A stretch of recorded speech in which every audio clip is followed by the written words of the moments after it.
சீதா, நம்ம வீட்ல இருக்கிறத விட நம்ம வீட்டு தோட்டத்துல உட்கார்ந்து இருக்கும் போது எவ்வளவு நல்லா இருக்கு. நல்லா காத்தடிக்குது, ஜாலியா இருக்கு. சரி, உங்க அண்ணன் எங்க போனாரு? உங்ககிட்ட ஏதாவது சொல்லிட்டு போனாரா சீதா? அண்ணி, எனக்கு தெரியாது. அண்ணன் உங்ககிட்ட சொல்லிட்டு போலியா? நான் உங்ககிட்ட சொல்லிட்டு தான் எங்கேயோ போயிருக்காருன்னு நினைச்சேன். எங்க போயிருக்காருன்னு தெரியலையே.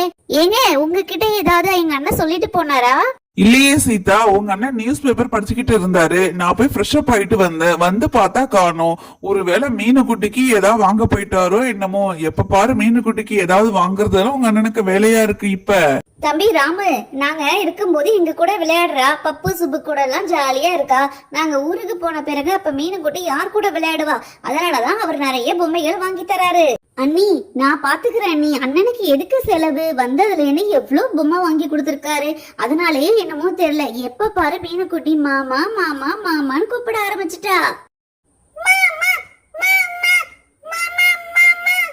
அம்மா, அப்பா எங்கம்மா போனாரு? மீனுக்குட்டி மாமா மாமான்னு கூப்பிடுறால, என்கிட்ட கூட சொல்லாம அப்பா எங்க போனாரு? நானும் கூட போயிருப்பேன்ல.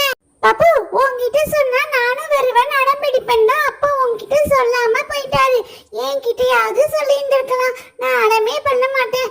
அப்பா ஏன் என்கிட்டயும் சொல்லலன்னு தெரியல. சுபே, அங்க பாரு, அப்பா வராரு. எந்த அப்பா கையில பெரிய பாசலா இருக்கு. அதுல என்ன இருக்குன்னு தெரியலையே. அப்பா என்ன வாங்கிட்டு வந்திருக்காரு? இவ்வளவு பெருசா இருக்கு. கண்ணப்பா அண்ணன் மீனுக்குட்டிக்கு வாங்கி கொடுத்து எல்லா காசையும் இங்கேயே செலவு செஞ்சிருவாரு போல.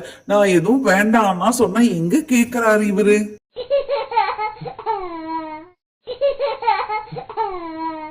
ராதா, சீதா, நான் மீனுக்குட்டிக்காக இந்த பார்சலை எடுத்துட்டு வந்திருக்கேன். இந்த பார்சல்ல என்ன இருக்குன்னு தெரியுமா உங்களுக்கு? இத பிரிச்சு பாருங்க. மீனுக்குட்டி என்ன எவ்வளவு சந்தோஷப்பட போறான்னு.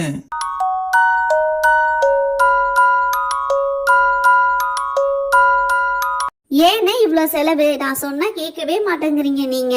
பாருங்க, இந்த மீனுக்குட்டிக்காக நீங்க வந்ததுல இருந்து எப்ப பாரு ஏதாவது பொம்மைகள் வாங்கி கொடுத்துக்கிட்டே இருக்கீங்க. இல்லமா சீதா, இப்ப எல்லார் கூடயும் அழகா விளையாடுறா. அப்புறம் நாளைக்கு நாங்க போயிட்ட பிறகு அழுவால. அப்ப இந்த டைம்ல இந்த பொருட்கள் எல்லாம் எடுத்து கொடு. அவ இந்த பொம்மைகள் எல்லாம் வச்சுக்கிட்டு விளையாடுவா. அப்பா, பேசிக்கிட்டே இருக்கீங்களே, அதுல என்ன பொம்மைகள் இருக்கு, என்ன விளையாட பொருள் இருக்கு நான் பார்க்கணும்னு ஆசையா இருக்கு.